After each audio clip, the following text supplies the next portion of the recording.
प्यारे दोस्तों, अस्सलाम वालेकुम। आप देख रहे हैं इरफानी नेटवर्क यूट्यूब चैनल। आप बैठूं मोहम्मद इरफान, झारखंड।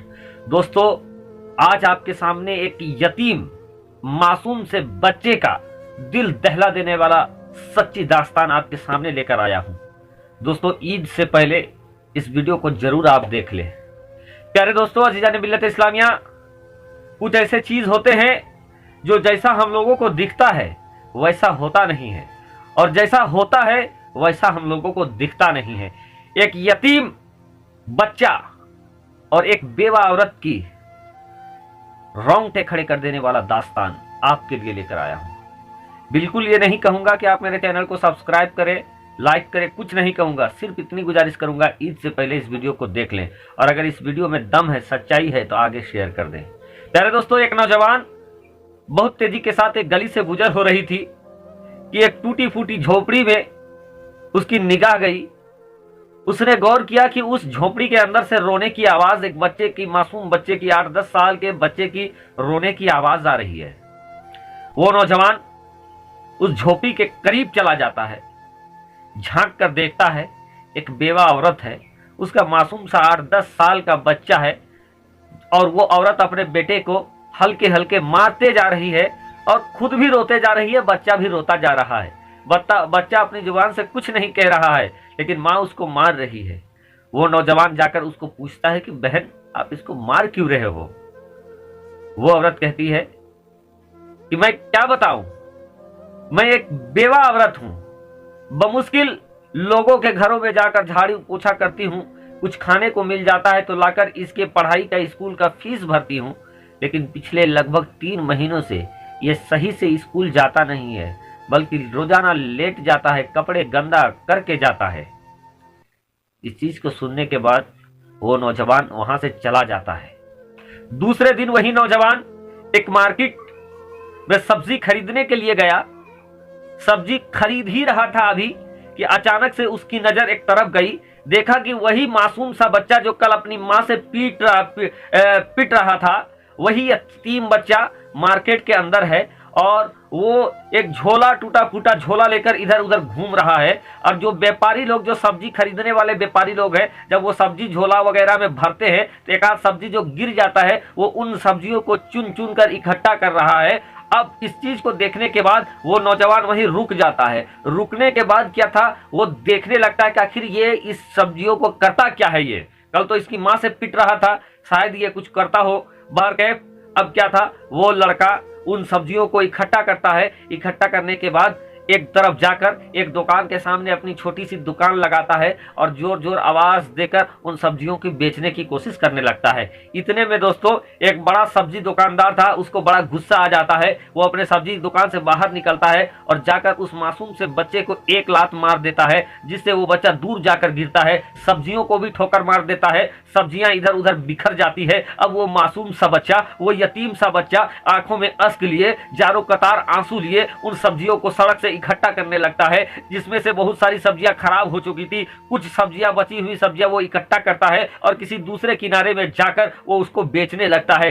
थोड़ी देर में वो उन सब्जियों को बेच चुका था। बेचने के बाद जो कुछ पैसा मिलता है वो उसको लेता है, पॉकेट में रखता है। सामने उसका स्कूल का बक्सा रखा हुआ था जिसमें उसकी किताबें थी। उन किताबों को लेता है, स्कूल पहुंच जाता है। जब स्कूल पहुंच जाता है तो उस वक्त जब टाइम था, वो स्कूल के टाइम से लगभग 1 घंटा अधिक था। अब ये नौजवान भी उसको पीछा करते हुए स्कूल पहुंच जाता है। जब मास्टर देखता है कि ये लड़का फिर 1 घंटा लेट से आया है, डंडा उठाता है, उस लड़के की पिटाई कर देता है। वो लड़का कुछ नहीं बोलता है, बल्कि अपनी जगह पे बैठ जाता है, और बैठने के बाद वो लिखने लगता है। वो जो पढ़ाई होने लगता है उसको वो करने लगता है। जब इस मंजर को देखा उस नौजवान ने, तो उसने मास्टर को बुलाया, और मास्टर को बुलाने के बाद कहा कि सर, आपने तो इस बच्चे को पीटा, लेकिन मैं आपसे बात करना चाहता हूं, आप हमें नंबर दे दीजिए, अपने मोबाइल के नंबर। बाहर का मोबाइल का नंबर मास्टर दे देता है। उस वक्त क्लास में था। दूसरे दिन लगभग 8 बजे के करीब उस मास्टर को वो नौजवान कॉल करता है मार्केट से।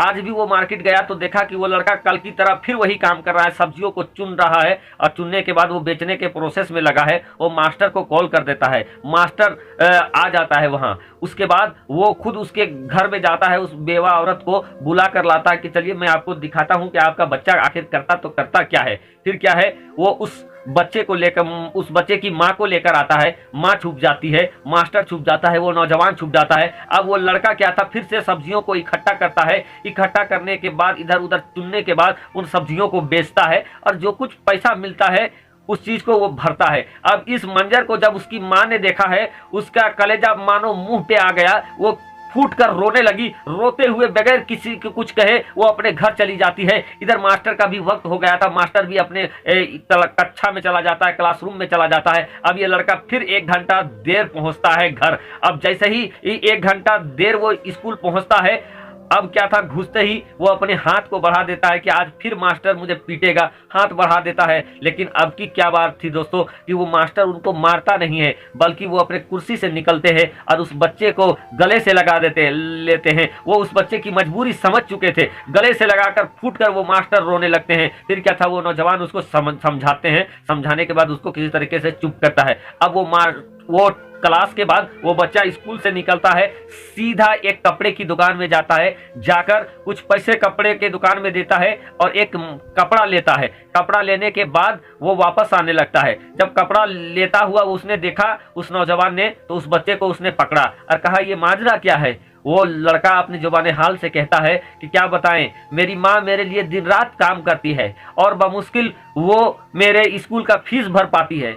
अब मेरे माँ के पास एक ही जोड़ी कपड़ा है, इतना फट चुका है कि उनका जिस्म नजर आता है, लेकिन वो मुझे पालने के चक्कर में अपना कपड़ा नहीं लेती है और इसीलिए मैं डेली इस तरीके का काम करके थोड़ा थोड़ा पैसा जमा कर रहा था। आज मेरे पास इतना पैसा हो गया कि मैं अपने माँ के लिए एक कपड़ा खरीद लूँ। और देखिए, मैंने उनके लिए कपड़ा खरीदा है और एक कपड़ा, वो पुराना सा कपड़ा भी दिखाया और कहा कि ये कपड़ा मेरी माँ का पुराना कपड़ा है, मैं इसी के नाप से उसको सिलवा कर ये कपड़ा दूंगा, क्योंकि अगर मैं ये कपड़ा दूंगा तो मेरे माँ के पास इतना पैसा भी नहीं है कि वो इस सिलवा पाएगी। और अब क्या है कि मैं सिलाने के लिए दे दिया हूं और अब मैं स्कूल रोजाना, क्योंकि मैंने माँ के लिए कपड़ा खरीद लिया है, रोजाना वक्त पर अब मैं स्कूल जाया करूंगा और कल से स्कूल के बाद फिर मैं छोटी मोटी कुछ काम करूंगा, पैसे इकट्ठा करूंगा और उसके बाद इस दर्जी को देकर माँ के लिए मैं कपड़ा लूंगा। दोस्तों, ये बात सुनकर उस नौजवान के रोंगटे खड़े हो जाते हैं। प्यारे दोस्तों, आज भी इस दुनिया में कुछ ऐसे खुददार लोग हैं, कुछ खुददार बच्चे हैं जो दूसरों के आगे हाथ नहीं फैलाते हैं, बल्कि कोशिश करते हैं, मेहनत करके कमाने की कोशिश करते हैं। और दोस्तों, और कुछ लोग ऐसे भी हम लोगों के यहाँ मांगने आते हैं जो हट्टा कट्ठा होते हैं, बोलक्कड़ होते हैं, हम उनको दे देते हैं, लेकिन जो बोल नहीं पाते हैं उनको मैं 4 आना 8 आना या रुपया 5 रुपया देकर उनको टरका देते हैं। तो प्यारे दोस्तों, यकीनन आज भी बड़े मजलूम लोग मौजूद है, गरीब लोग मौजूद है। यतीमों से मोहब्बत करना मेरे आका ने सिखाया है, आका की सुन्नत है गरीबों को गले लगाना। तो रमजान में दोस्तों आप इस तरीके के गरीबों का ख्याल रखें, उनके लिए भी जोड़ियां जरूर खरीदे। आप अपने बच्चों के लिए नए नए जोड़ी खरीदते हैं, उनके लिए भी कोई जोड़ी खरीद ले, यकीनन आपका ईद और मजेदार हो जाएगा, दीन और दुनिया दोनों संवर जाएगी। दोस्तों, अगर मेरे बात में दम है तो सब यस लिखे, और मैं अगर गलत बात कह रहा हूं तो डिसलाइक कह लीजिए, जो कहना है मुझे कह लीजिए। शुक्रिया, आदाब।